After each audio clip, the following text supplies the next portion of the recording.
নমস্কার প্রিয় শ্রোতা বন্ধুরা, রাধা কৃষ্ণ পেট পিয়ালি চ্যানেলে আমি পিয়ালি আছি। আজকে আপনারা শুনবেন শিবপুরাণ। প্রিয় শ্রোতা বন্ধুরা, শিবপুরাণ আপনাদের কেমন লাগছে অবশ্যই আপনাদের গুরুত্বপূর্ণ মতামত দিয়ে জানাতে ভুলে যাবেন না। শিবপুরাণ যা অত্যন্ত পবিত্র একটি ধর্মগ্রন্থ, যেখানে মহাদেবের লীলা তথা মহাদেবের কথা সম্পূর্ণভাবে বিস্তারিতভাবে বর্ণনা করা রয়েছে। এই শিবপুরাণে কিভাবে পুজো করা বা পুজো করার সম্পূর্ণ বিধান সুন্দরভাবে বর্ণনা করা আছে। প্রিয় শ্রোতা বন্ধুরা, তাহলে শুনতে থাকুন শিবপুরাণ। আজকের আলোচ্য বিষয়বস্তু চতুর্থ সংহিতা, সনত কুমার সংহিতা। আপনারা শুনবেন 24তম অধ্যায়, যেখানে বলা হচ্ছে যে অষ্টমীতে শিবব্রতে। ব্যাসদেব বললেন, হে প্রভু, ব্যাসদেব বলছেন, হে প্রভু, কুঞ্জ রোগ ও নির্দয় ব্যক্তি কি কর্ম করলে সুলক্ষণ যুক্ত ও সৌভাগ্যশালী হয়ে ওঠে? অর্থাৎ ব্যাসদেব কি বলছেন দেখুন, যে এই যে কুঞ্জ রোগ ও নির্দয় ব্যক্তিরা কি কর্ম করলে সুলক্ষণ যুক্ত হয়ে ওঠে? সনত কুমার বললেন, সনত কুমার তখন কি বলছেন যে পূর্বে মহাদেব ভগবতীকে এ বিষয়ে যেসব কথা বলেছিলেন আমি তা শুনেছি, সেগুলি বলছি। মহেশ্বর দেবীকে বলেছিলেন যে ব্যক্তি আমার প্রতি ভগবান হয়ে কার্তিক মাসের অষ্টমীতে উপবাস থাকে এবং দিবারাত্রি গন্ধ ও মালা ইত্যাদি দিয়ে আমার পুজো করে থাকে এবং গৌর চনা ও কুমকুম নিবেদন করে, সে আমার অনুগ্রহে বিষ্ণুপদ নামে রুদ্র ভবনে গমন করে। সেখানে সেই ব্যক্তি অনেক সুখ লাভ করে ও পরে আমার দয়ায় মুক্তি পায়। এখন আমার শরীরের স্থান বিষয়ে আমার পুজোর জন্য অষ্টমী দিনের কর্তব্য কি তা বলছি। পুরুষ যতক্ষণ শিব স্বরূপ হয়ে শিব নামে অভিহিত হচ্ছে, ততক্ষণ ভক্তি ভরে আমার আরাধনা করবে। তার ফলে পরবর্তীকালে শ্রেষ্ঠ মানব জনিতে জন্ম নেবে।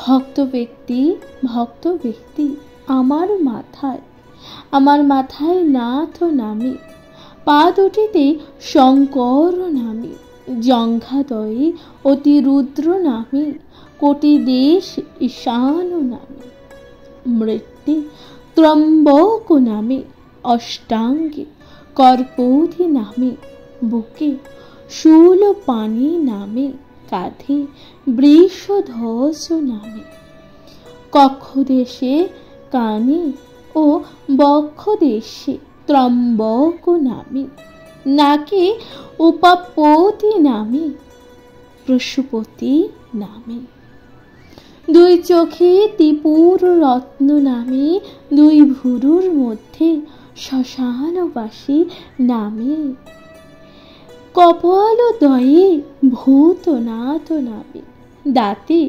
দক্ষযজ্ঞ বিনাশী নামে, জিভে জটিল নামে, শিরে পশুপতি নামে, মাথায় শঙ্কর শেখর নামে, কপালে উমাপ্রিয় নামে, চুলে গঙ্গাধর নামে ও সর্বাঙ্গে শিব নামে পুজো করবে।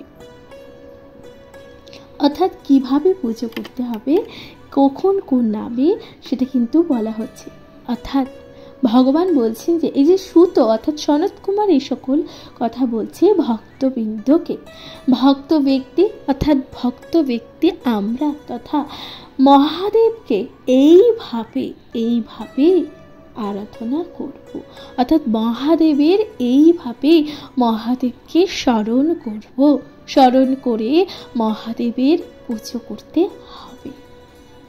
এখানে একটি সুন্দর শ্লোক আছে যেখানে বলা হচ্ছে যে বিস্তরঙতে প্রবখ্যাম শৃণু দেবী নাগোত্মজে নাথং শিরোষি বহু দেবী পাদে শঙ্কর মে চ জঙ্ঘেম ওতি রুদ্রং মে দেবী ঈশানং ক্রোটি রুচ্যতে ত্রম্বকেতি চ মৃত্যন্ত যথা যথোক্তেচ বিধানত ত্রম্বকঞ্চ তত তম্বকঞ্চ তত কর্পণ্য দ্রষ্টাঙ্গ মে চ শূলপানিস্থ বক্ষক স্কন্ধিতু বৃষভ ধ্বজ ত্রম্বকেদি চ কক্ষং দেবী সূত্রে ত্রম্বক উচ্চাতে উমাপতিশ্চ মে দেবী নানা প্রসূপতিস্থাত পুবঃ কর্ণ ইয়ঃ দেবী ত্রিপুরখণ্ডস্থ চক্ষুষি শ্মশানবাসী ভ্রুমধ্যে ভ্রূতশেতি কপলায় দক্ষযজ্ঞ বিনাশিত দন্তসেবন মেব চ জটিলং জিহ্বা দেবী শির পশুপতিতি চ শঙ্করাকেতি চ মূর্ধন্য ললাটে তু উমা প্রিয়া গঙ্গাধরতে কেশেষু সর্বাঙ্গে শিবমেব চ। এই যে শ্লোকটির অর্থ কি, তার অর্থ আমি কিন্তু আপনাদের সাথে আলোচনা করেছি। অর্থাৎ মহাদেবকে কিভাবে স্মরণ করতে হবে, সেই কথাই এই শ্লোকে বলা হয়েছে। অর্থাৎ প্রথম শ্লোকের অর্থ হচ্ছে যে ভক্ত ব্যক্তি আমার মাথা নাথ নামে জানবে। অর্থাৎ আমরা ভক্ত ব্যক্তিরা ভগবানের নামকে মাথাকে অর্থাৎ স্মরণ করব নাথ নামে। তার পা দুটিকে আমরা শঙ্কর নামে আমরা স্মরণ করব। জঙ্ঘাদয় অতি রুদ্র নামে আমরা স্মরণ করব। কোটিদেশ ঈশান নামে আমরা কিন্তু স্মরণ করব। মৃত্যে ত্রম্বক নামে আমরা স্মরণ করব এবং অষ্টাঙ্গে কর্পোদি নামে এবং বুকে শূলপাণি নামে আমরা স্মরণ করব। কাঁধে বৃষধ্বজ নামে আমরা মহাদেবকে স্মরণ করব। কক্ষদেশে ও কানে ত্রম্বক নামে স্মরণ করব। নাকি উমাপতি নামে স্মরণ করব ও পশুপতি এই দুটি নামে আমরা কিন্তু স্মরণ করব। দুই চোখ হচ্ছে ত্রিপুর রত্ন নামে আমরা স্মরণ করব। দুটি ভুরুর হচ্ছে শ্মশানবাসী, আমরা শ্মশানবাসী হিসাবে স্মরণ করব। কপালদ্বয় অর্থাৎ কপালকে, মহাদেবের কপালকে আমরা কি নামে স্মরণ করব? ভূতনাথ নামে স্মরণ করব। দাঁতকে আমরা স্মরণ করব দক্ষযজ্ঞ বিনাশী নামে। আচ্ছা, জীবকে আমরা কি নামে স্মরণ করব? জটিল নামে। শির অর্থাৎ শিরকে আমরা কি নামে স্মরণ করব? পশুপতি নামে। মাথাকে আমরা কি নামে স্মরণ করব? শশাঙ্ক শেখর নামে আমরা মাথাকে স্মরণ করব। এবং কপালকে আমরা কি নামে স্মরণ করব? উমা প্রিয় নামে। এবং চুলকে আমরা স্মরণ করব গঙ্গাধর নামে। সর্বাঙ্গে শিব নামে পুজো হবে, অর্থাৎ এই যে সর্ব অঙ্গই আমরা শিব নামে পুজো করব। তাহলে এই নাম, সকল নামগুলোকে স্মরণ করে আমরা মহাদেবকে স্মরণ করব। মহাদেবের কথা চিন্তা করে আমরা পুজো করব। এরপর ভগবান বলছেন কি? যে ব্যক্তি এক মনে নিয়ম অনুসারে যে কোনো অষ্টমী তিথিতে উপবাস করে এবং গন্ধমালা ধূপ ও দীপ দিয়ে ভক্তি ভরে আমার পুজো করে, ভক্তি ভরে আমার অর্থাৎ মহাদেবের পুজো করে, সাধ্য মতন ব্রাহ্মণ ভোজন করায় এবং সাধ্য মতন দক্ষিণা করে, অর্থাৎ যে ব্যক্তির যেমন সাধ্য সেই ব্যক্তি সেমনভাবেই ব্রাহ্মণ ভোজন করাবে এবং তাকে দক্ষিণাও প্রদান করবে। তারপর কি বলা হচ্ছে? সে মৃত্যুর পর 1000 বছর ইন্দ্রলোকে বাস করে, অর্থাৎ সে ব্যক্তির যখন মৃত্যু হবে তার তখন ইন্দ্রলোকে সে বাস করবে।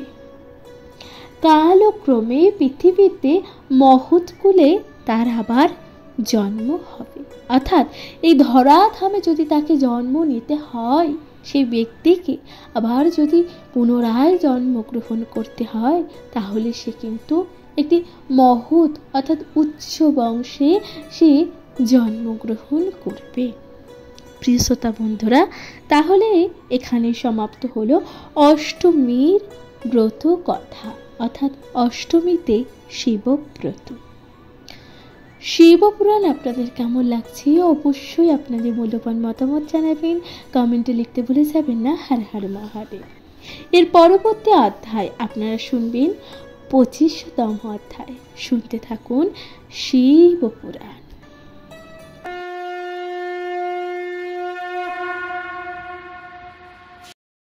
নমস্কার প্রিয় শ্রোতা বন্ধুরা, রাধা কৃষ্ণ পিয়ালি চ্যানেলে আমি পিয়ালি আছি। আজকে আপনারা শুনবেন শিবপুরাণ। শিবপুরাণের 25তম অধ্যায়, অর্থাৎ দান ধর্ম বিধি। অর্থাৎ এই যে দান ধর্ম কি আছে বা এর বিধি বা কি আছে তা সম্বন্ধে বিস্তারিত বর্ণনা করতে চলেছি। অবশ্যই শুনতে থাকুন শিবপুরাণ। মহেশ্বর বললেন, হে সুব্রত, এখন শাস্ত্রের মতন দান ও ধর্ম সম্পর্কে সব কিছু বলছি, শোনো। অর্থাৎ মহাদেব এবার সুব্রতকে বলছে যে এখন এই যে শাস্ত্রের মতন দান ও ধর্ম যে কি আছে এই সম্পর্কে বলছি, তুমি তা শোনো। হে দেবী, অন্ন দান অপেক্ষা অন্য কোনো কিছুই দান করা বেশি ভালো হয় না। অর্থাৎ অন্ন দান, অর্থাৎ অন্ন কোনো মানুষ কোনো ব্যক্তিকে দান করছে, এই যে দান করাকে সর্বোত্তম বলা হচ্ছে। এই দানের চেয়ে কোনো কিছু ভালো হয় না। অন্নদানই হলো শ্রেষ্ঠ দান, কারণ জীবগণ অন্নের মাধ্যমে জীবন ধারণ করেন। অর্থাৎ এই যে অন্ন দান হচ্ছে শ্রেষ্ঠ দান। অন্যের কারণে মানুষ কিন্তু নিজেদের জীবন জীবিকা অতিবাহিত করছে। তাই ভগবান বলছেন যে যে ব্যক্তি আর্থীদের নানান খাদ্যদ্রব্যের সঙ্গে অন্ন প্রদান করে, সেই ব্যক্তি ময়ূর ও হংস শোভিত বিমান লাভ করে পুণ্য ক্ষয় হলে পৃথিবীতে জন্ম নেয়। অত্যন্ত রূপবান ব্যক্তি রূপে।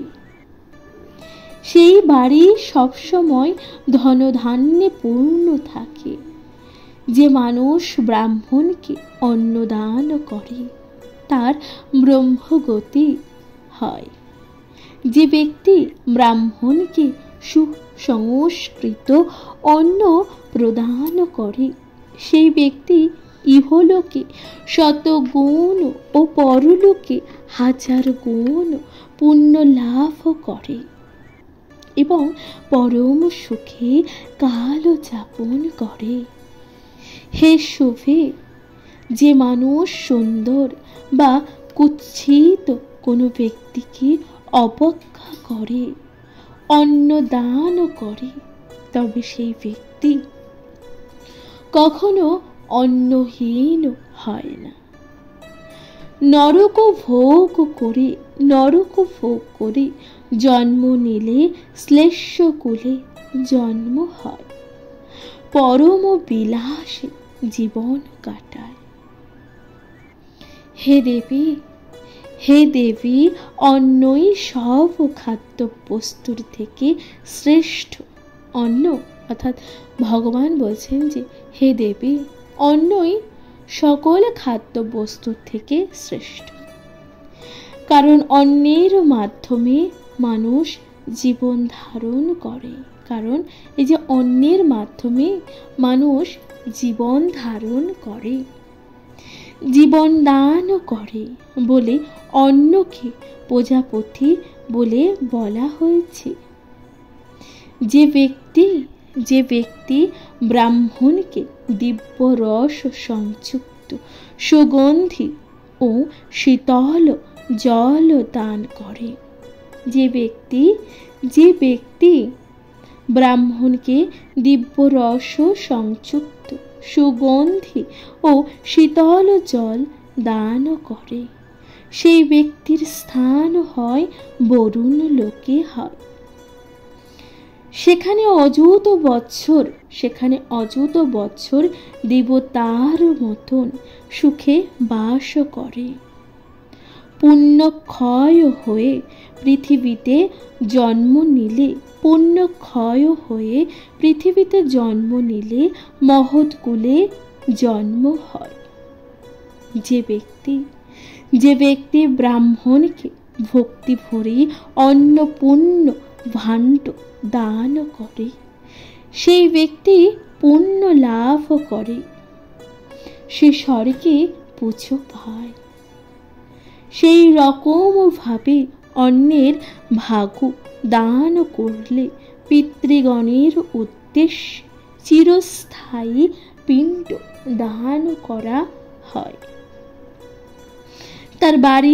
তার বাড়িতে কখনো অন্যের অভাব হয় না। তাহলে তার বাড়িতে কখনো অন্যের অভাব হয় না। সেই ব্যক্তি যথেষ্ট সমৃদ্ধশালী হয়। মানুষ ও পশুদের জল পান করার জন্য কূপ খনন করে, তার দ্বারা বাপ ও ঠাকুরদার উদ্ধার পাবে। অর্থাৎ যে ব্যক্তি মানুষ ও পশুদের জল পান করার জন্য কূপ অর্থাৎ কোনো কূপের খনন করে, তাহলে তার যে বাবা ও তার যে ঠাকুর দাদা উদ্ধারও পায়। সেই ব্যক্তি আকাশচারী হয়ে বিষ্ণুলোকে স্থান পায়। সেখানে অযুত বৎসরে দেবতার মতন পুজো পায় ও সুখে বাস করে। পরে মানুষ জন্ম হলে ভোগী দাতা নীরোগ হয়ে থাকে। যে ব্যক্তি সকল জীবকে সোনা, ভূমি, তিল, রত্ন ইত্যাদি দান করে, অর্থাৎ যে ব্যক্তি সকল জীবকে সোনা, ভূমি, তিল ও রত্ন ইত্যাদি দান করে, সে ইন্দ্রলোকে গমন করে। সেখানে অনেক আনন্দ ও সুখ অনুভব করে। সেখানে সেই ব্যক্তি অনেক আনন্দ ও সুখ ভোগ অনুভব করে। ওই ধর্মাত্মা কখনোই পৃথিবীতে মনুষ্য জন্ম নিতে শ্রেষ্ঠ মানব কুলে জন্মায় ও যথেষ্ট সমৃদ্ধিশালী হয়। যে ব্যক্তি রাজপথে প্রতীকদের ছায়ার জন্য ফুল ও ফলের গাছ রোপণ করে, তবে তাকে নরকরূপী দেবতা বলে মনে করা হয়। সেই ব্যক্তি নিজের পিতৃগণকে উদ্ধার করতে পারে, তার চন্দ্রলোকে স্থানও হয়। অনেক সুখ ভোগ সেখানে সেই ব্যক্তি করে থাকে। যে ব্যক্তি ব্রাহ্মণকে সাধারণ ফল দান করে, সে রত্নময় ফল লাভ করে। সেই ব্যক্তি সুরূপ ও প্রিয়দর্শন হয়। অর্থাৎ যে ব্যক্তি ব্রাহ্মণকে একটি সাধারণ ফল দান করে, সেই রত্নময় ফল লাভ করে। সেই ব্যক্তি সুরূপ ও প্রিয়দর্শন হয়। সেই ব্যক্তি স্বর্গে যায় এবং বহু লোক বহু সুখ সেখানে ভোগ করে। যে ব্যক্তি সমৃদ্ধ মনে বাড়ি ও ব্রাহ্মণকে দান করে, সে তার মহৎ কর্মের ফলে শত কোটি বৎসর ব্রহ্মলোকে সুখে বাস করে। পরে সে অত্যন্ত সুখ ভোগ করে। যে ব্যক্তি বিশুদ্ধ ব্রাহ্মণকে ঔষধি প্রদান করে, তার সকল মনস্কামনা পূরণ হয়। যে চন্দ্রলোকে যায়, পরে পৃথিবীতে জন্ম হলে ভোগী হয়ে জন্ম নেয়। যে ব্যক্তি ব্রাহ্মণকে ভূমি দান করে, সে কামরূপী হয়ে বিমানে চড়ে নানান জায়গায় ঘুরে বেড়ায়।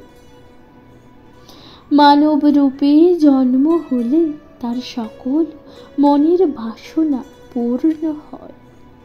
যে ব্যক্তি ব্রাহ্মণকে বিছানা দান করে, সে পিতৃলোকে গিয়ে শত বৎসর থেকে অযত বৎসর বাস করে। পরে সৎকুলে জন্ম নেয়। তার তখন সকল মনের বাসনা পূর্ণ হয়। যে ব্যক্তি ব্রাহ্মণকে সুসজ্জিত ঘোড়া দান করে, হে দেবী তার কর্মের প্রভাবে সেই ব্যক্তি বায়ুলোকে যায়। যে ব্যক্তি ঘোড়ার সঙ্গে রথ, দাসী, কন্যা, গৃহ দান করে অথবা ভূমি দান করে, সেই ব্যক্তি আবার পৃথিবীতে ফিরে এসে রাজা হয়ে থাকে। দেবী এই পৃথিবীতে গরু রূপে এসে তার কাছে অবস্থান করে। যে ব্যক্তি ব্রাহ্মণকে জল ও গরু দান করে, তার অধীন বহু কূপ, পুকুর ও জলাশয়ও থাকে। যে ব্যক্তি ব্রাহ্মণদের ভোজন করাবে, তারপর কলস প্রদান করবে, প্রচুর তেল ও দক্ষিণা দেবে, সেই ব্যক্তির কামদা নাম হবে। সেই ব্যক্তির মাধ্যমে তার পিতৃপুরুষ পরিতৃপ্ত হয়। সেই ব্যক্তি ব্রহ্মলোকে স্থান পায়। যে মানুষ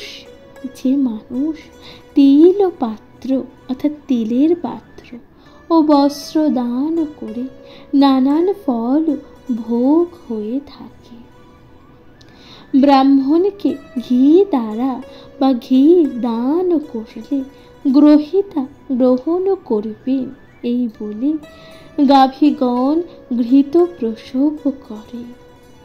ঘৃত পৃথিবীতে প্রতিষ্ঠিত রয়েছে।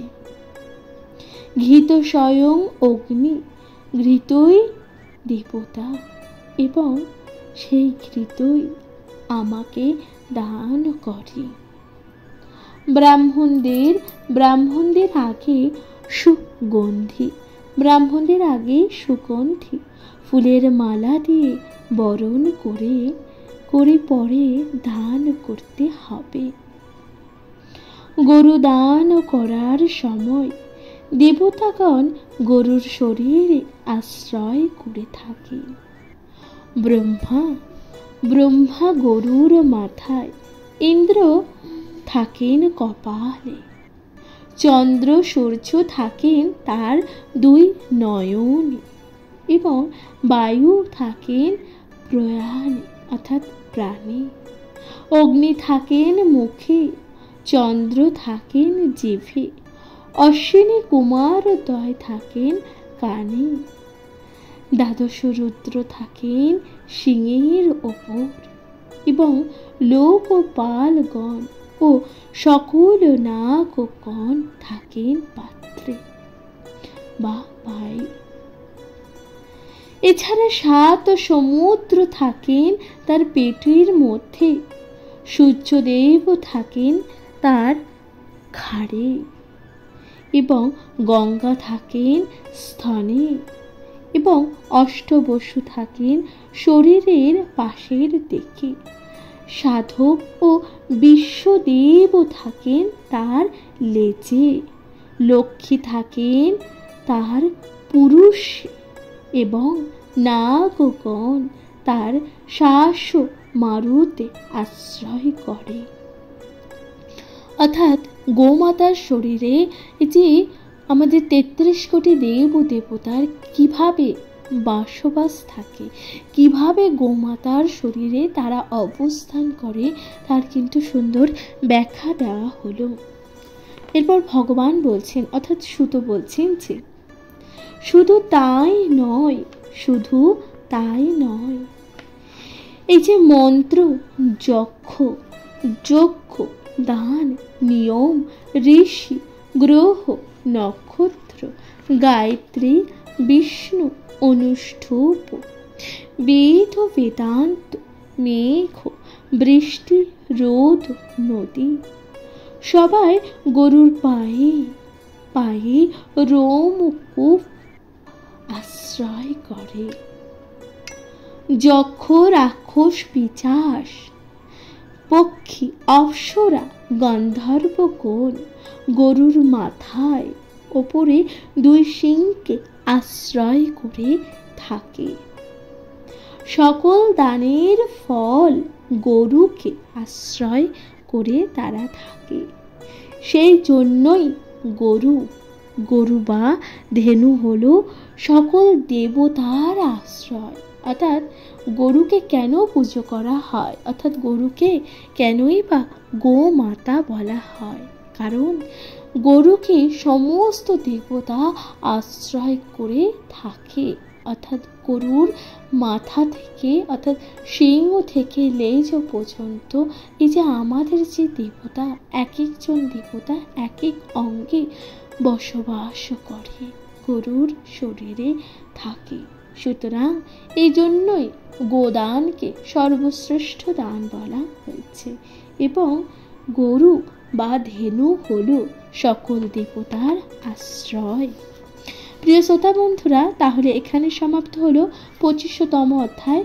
আপনারা শুনলেন যে দান ও ধর্ম বিধি, অর্থাৎ দান ধর্ম কিভাবে করতে হবে এবং এই যে দান ধর্মের যে কি প্রকার বিধি আছে।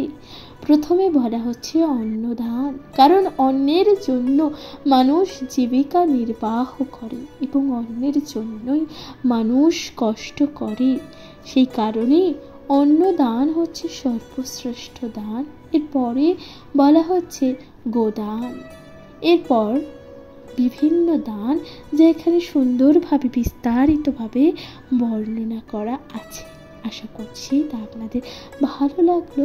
শিবপুরাণ আপনাদের কেমন লাগছে অবশ্যই আপনাদের গুরুত্বপূর্ণ মতামত জানাতে ভুলে যাবেন না। চ্যানেলে প্রথমবার শুনে থাকলে অবশ্যই পাশে থাকবেন। এর পরবর্তী অধ্যায় আপনারা শুনবেন 26তম অধ্যায়, যেখানে বলা হচ্ছে যে বিবিধ উপবাসের বিধি। শুনতে থাকুন শিবপুরাণ। কমেন্টে দেখতে ভুলে যাবেন না। হর হর মহাদেব।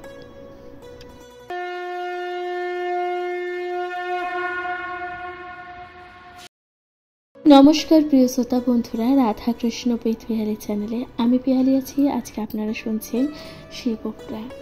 শিবপুরাণের আজকের আলোচ্য বিষয়বস্তু অর্থাৎ আপনারা শুনছেন সনত কুমার সংহিতার 26তম অধ্যায়, যেখানে বলা হচ্ছে যে বিবিধ উপবাসের বিধি।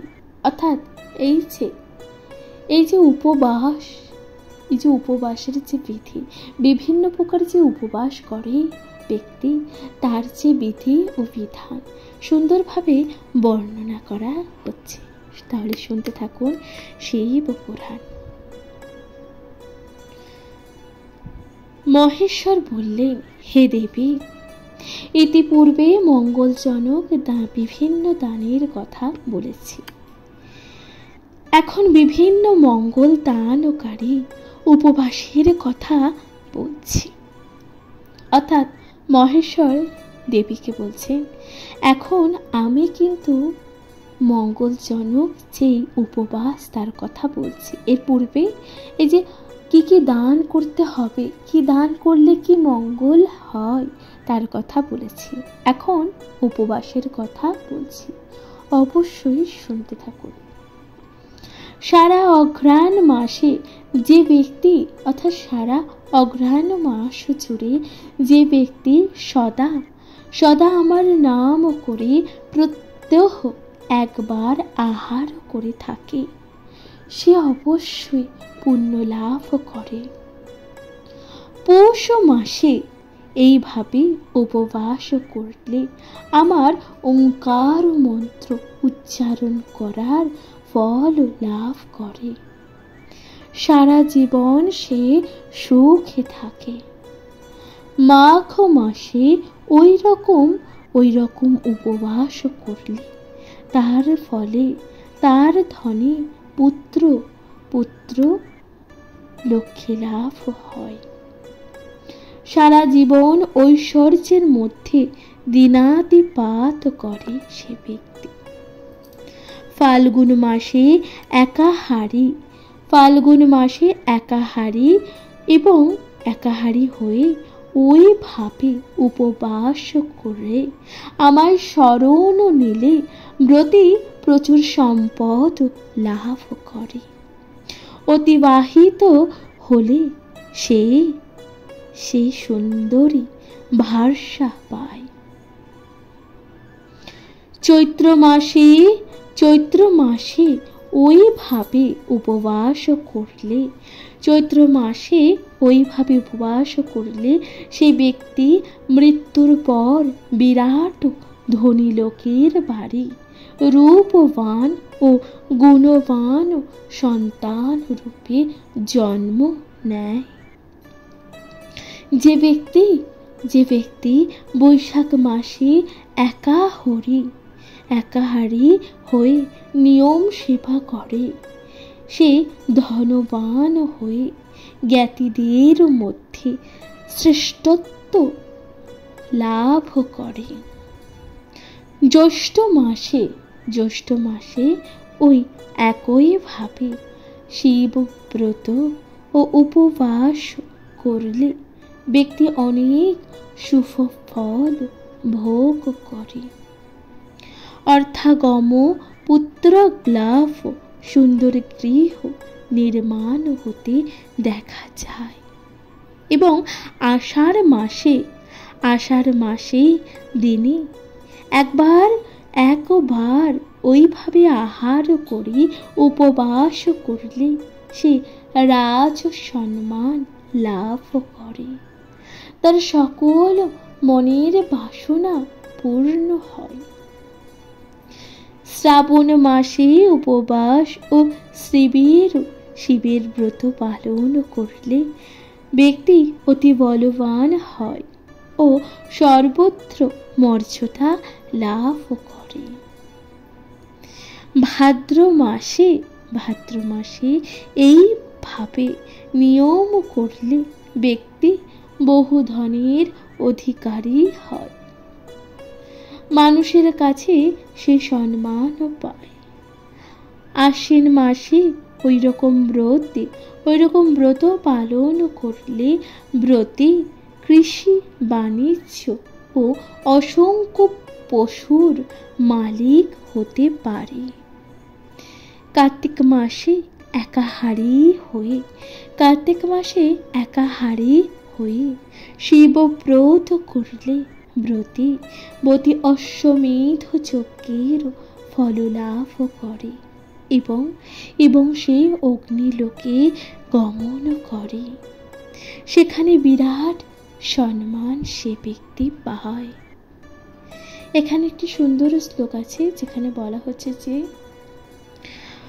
সংবৎসর রন্ত ইয়াহ পূর্ণমেক ভক্তেন তৃষ্ঠতি সপার্থিব সমভুক্তাং মহিম প্রতি মহেন্দ্রবৎ। যে ব্যক্তি সম্পূর্ণ 1 বছর একাহারী হয়ে নিয়ম পালন করে সে ইন্দ্রের মতো রাজ্য পালন করতে পারে ও বিরাট একজন উচ্চ পদস্থ মানুষ হয়ে বাস করে। যে ব্যক্তি এক মাস নয়, মাত্র দিন একবার খেয়ে শিবব্রত পালন করে সেও অশেষ গুণের অধিকারী হয়। 10 সুবর্ণ দান করার সমান ফল ভোগ করে। আবার যদি কোনো ব্রতী প্রতি মাসে 1 দিন করে একাহারী হয়ে থাকে সে অশেষ পূর্ণবান রূপে কথিত হয়। তাকে কোনোদিনও শত্রুর মুখে পড়তে হয় না। যে ব্যক্তি প্রতি মাসে 3 রাত্রি উপবাস পূর্বক শিবের ব্রত করে সে ব্যক্তি বহু সুখের ভাগী হয়। সে কুবের লোকেও বাস করতে পারে। সব দিন তার অর্থের প্রাচুর্য থাকে। যে ব্যক্তি 3 রাত্রি উপবাস করে 4th দিনে খাদ্য গ্রহণ করে সে সাধু হয়ে গন্ধর্ব লোকে যাত্রা করে এবং অনেক সুখ ভোগ করে। যে ব্যক্তি প্রতি মাসে 4 দিন উপবাসী থেকে 5 দিনে খাদ্য গ্রহণ করে সে কিছুকাল বায়ুলোক এবং ব্রহ্মলোকে তারপর স্বর্গলোকে যায়। যদি কোনো ব্রতী শিবের ব্রত উপলক্ষে 5 দিন উপবাসী থেকে 6 দিন খাদ্য গ্রহণ করে সে কিছুকাল বরুণ লোকে থাকে, তারপর ব্রহ্মপদ লাভ করে। তবে এইভাবে উপবাসী থাকা খুবই কঠিন ব্যাপার। যে ব্যক্তি 7 দিন উপবাসী থেকে 8 দিনে খাদ্য গ্রহণ করে তবে সেই ব্যক্তি বায়ুলোক থেকে ক্রমে স্বর্গলোকে যায়। যে ব্যক্তি 6 দিন উপবাসী থেকে 7 দিনে খাদ্য গ্রহণ করে, তাকে দেবতাগণ সেবা করে এবং সেই ব্যক্তি সূর্যলোকে স্থানও পায়। যে ব্যক্তি 8ম দিন উপবাসী থেকে 9 দিনে খাদ্য গ্রহণ করে, সেই ব্যক্তি বরুণ লোকে গিয়ে বাস করে। এসব বানানো কথা নয়, এসব বানানো কথা নয়, শিব পুরাণেরও কথা। তার প্রমাণ স্বরূপ শ্লোক তুলে দিলাম। অর্থাৎ এই যে কথাগুলো বলা হলো, এই যে উপবাসের বিধান, এই সকল কথা মিথ্যা নয়, এগুলো কোনো বানানো কথা নয়, সকল কিছুই শিব পুরাণে বর্ণিত আছে। যে ব্যক্তি যতটা সম্ভব, যার সামর্থ্য অনুযায়ী সে যদি এই উপবাসের ব্রত নিশ্চিতভাবে পালন করতে পারে, তাহলে তার সেই সকল কিছু লাভ হয় যা যা শিব পুরাণে বর্ণিত আছে। এখানে একটি সুন্দর শ্লোক আছে যেখানে বলা হচ্ছে যে ভুক্তং নবম অহনি নিত্যং নিয়ম অস্থিত বরুণং লোকম অস্থায় সচ বিন্তে অস্ম মহৎ ফল। যে ব্যক্তি 10ম দিনে খাদ্য গ্রহণ করে, সে পরলোকে সূর্যের মতো তেজ লাভ করে। 11 দিনে খাদ্য গ্রহণ করলে সে সকল যজ্ঞের ফল লাভ করে থাকে। হে দেবী, যে ব্যক্তি 12 দিন খাদ্য গ্রহণ করে, সে শুক্রলোকে বাস করে, অশেষ সুখ লাভ করে। তারপর ভগবান বলছেন যে ব্যক্তি অর্ধেক মাস উপবাস থাকে, শুধু জল স্পর্শ করে, ব্রত পালন করে, সে ইন্দ্রের সমান হয়ে স্বর্গে বাস করে। যে 1 মাস উপবাস থাকে, সে সূর্যের মতন তেজ সম্পন্ন হয়। যে ব্যক্তি রাগ ও দেশ সংসার ত্যাগ করে কুশাসনে বসে প্রতিদিন রুদ্র নাম ও রুদ্র গায়ত্রী জপ করে ও রাত্রে খাদ্য গ্রহণ করে, মাটিতে নিদ্রা যায়, পরে ব্রাহ্মণদের ভোজন করায় ও তাদের গরু দান করে, সে এবং ব্রাহ্মণদের হবিষ্যান্ন গ্রহণ করার সেই ব্যক্তি দুর্বল বা দুর্লভ বর লাভ করে থাকে। যে ব্যক্তি নীল সার ও দুগ্ধবতী গাভী দান করে, তবে ওই 2 গরুর গায়ে রোম ও কোপের সমান বৎসর সুখী বাস করে। যে ব্যক্তি অমাবস্যা ও অষ্টমীতে ব্রাহ্মণকে তিল পাত্র দান করে, তার অশেষ ধর্ম লাভ হয়। যে ব্যক্তি একান্ত মনে বিহিত চন্দ্রায়ণ করে, তবে সেই ব্যক্তি নিজে পিতৃগণকে তৃপ্ত করে, পিতৃলোকে তার গতি হয়, দেবতার মতোই অক্ষয় সুখ ভোগ করে। হে প্রিয়ে, এই উপবাসের বিধি বললাম, তাহলে মহেশ্বর দেবীকে এই কথা বলছি, এই উপবাসের বিধি বললাম। এখন পবিত্র প্রায়শ্চিত্ত বিধি বলছি, তা শোনো। এখন এই যে পবিত্র প্রায়শ্চিত্তের যে বিধি আছে তা বলা হচ্ছে, শোনো। একটি প্রজাপত্য অনুষ্ঠান করলে প্রজাপতির সমান হয়। প্রজাপতি লোক অবস্থান করা যায়। যে ব্যক্তি কষ্টকর শান্তপন ব্রত করে নিজেকে অনেক কষ্ট থেকে উদ্ধার করে, সেই ব্যক্তি অগ্নিলোকে যায়। মানুষ অতিকৃচ্ছ ব্রত করলে জ্ঞানপত্য লাভ করে। যে মানুষ সর্বস্ব দান করে সে যা প্রার্থনা করে তার সব প্রার্থনা পূরণ হয়। যে মানুষ সারা বছর গোমূত্রের সঙ্গে জব বা তিল খায় এবং রোজ আমার জব ও ভজনা করে, সে অশ্বমেধ যজ্ঞের ফল লাভ করে। তার ব্রহ্ম লোকে গতি হয়।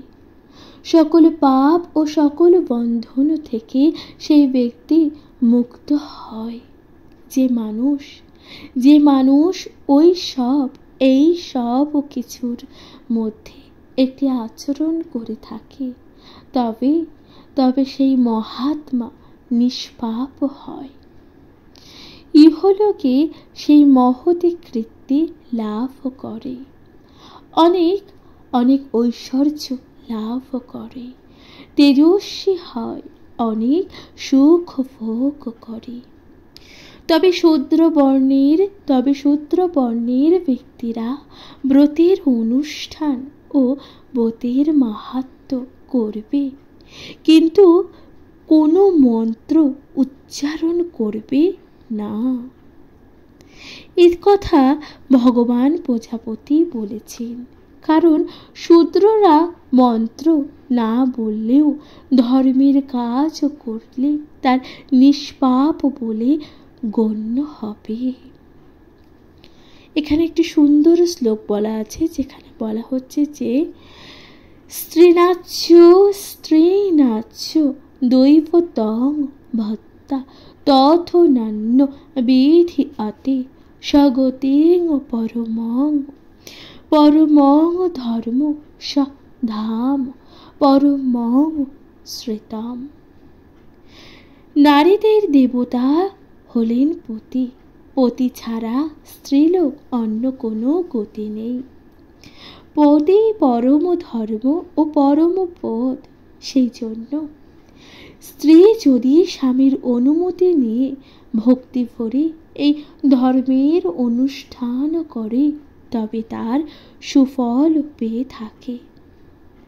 যদি কোনো স্ত্রী স্বামীর বিনা অনুমতিতে ধর্ম অনুষ্ঠান করে তবে কোনো ফল লাভ হয় না। যে নারী স্বামীর আদেশে মহৎ ধর্ম কাজ করে সে অনন্ত ফল লাভ করে। ইহলোকে ও পরলোকে সে যা প্রার্থনা করে তাই সে লাভ করতে পারে। সেই নারী সৌভাগ্যবতী হয় এবং তার স্বামী ও তার সব সময় বসে থাকে। সেই নারী স্বামীর প্রিয়তমা হয়, সন্তান সুখেও সুখী হয়, কখনো কোনো দুঃখ তাকে পেতে হয় না। প্রিয় শ্রোতা বন্ধুরা, তাহলে এখানে সমাপ্ত হলো শিবপুরাণ। অর্থাৎ আপনারা শুনলেন এই যে বিবিধ উপবাসের বিধি, 26তম অধ্যায় এখানে সমাপ্ত হলো। আশা করছি শিবপুরাণ আপনাদের ভালো লাগছে। শিবপুরাণ আপনাদের কেমন লাগছে অবশ্যই আপনাদের গুরুত্বপূর্ণ মতামত দিয়ে জানাতে ভুলে যাবেন না। চ্যানেল প্রথমবার শুরু থাকলে অবশ্যই চ্যানেলটিকে সাবস্ক্রাইব করে দেবেন, লাইক কমেন্ট শেয়ার করে পাশে থাকবেন। প্রিয় শ্রোতা বন্ধুরা, আজকের মতো জানাচ্ছি এখানে বিদায়। ভালো থাকবেন, সুস্থ থাকবেন তথা শুনতে থাকবেন শিবপুরাণ। নিজের কাছের মানুষ, প্রিয়জন সকলের সাথে ভাগ করে নিতে একদমই ভুলে যাবেন না। কমেন্টে লিখতে ভুলে যাবেন না হর হর মহাদেব। শুনতে থাকবেন শিবপুরাণ। নমস্কার।